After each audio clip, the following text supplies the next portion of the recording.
مشاهدينا الكرام، أهلا بكم. شرفت ورفعت الملاكمة الجزائرية إيمان خليف علم بلادها الجزائر اليوم بعد فرحتها واحتفالها بالتأهل إلى ربع نهائي أولمبياد باريس 24 و2000،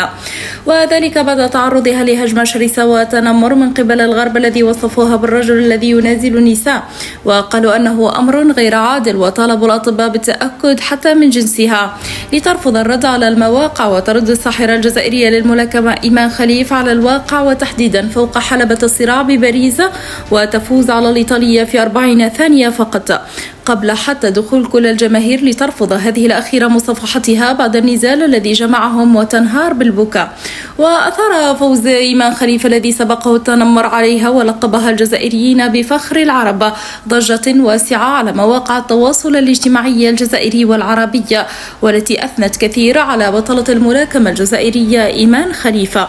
وقد علق الإعلامي الجزائري المعروف حفيظ دراجي عليها كاتبا: إيمان ترد فوق الحلبة، ألف مبروك لوصفة بطلة العالم الجزائرية إيمان خليف تأهله إلى ربع النهائي الأولمبياد وزن أقل من 66 كيلوغراما بعد فوزها على الإيطالية أنجيلا كاريني التي انسحبت بعد 46 ثانية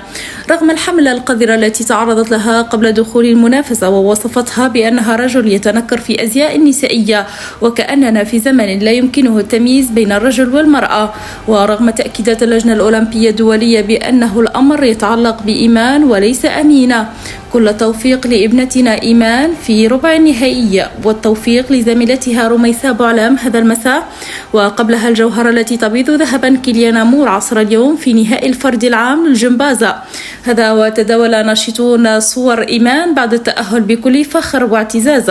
فألف مبروك للبطلة الجزائرية إيمان خليفة التأهل إلى ربع نهائي أولمبياد باريس 24 و2000. شكرا لكم على حسن المتابعة وطيب الاهتمام، دمتم في رعاية الله وحفظه، والسلام عليكم.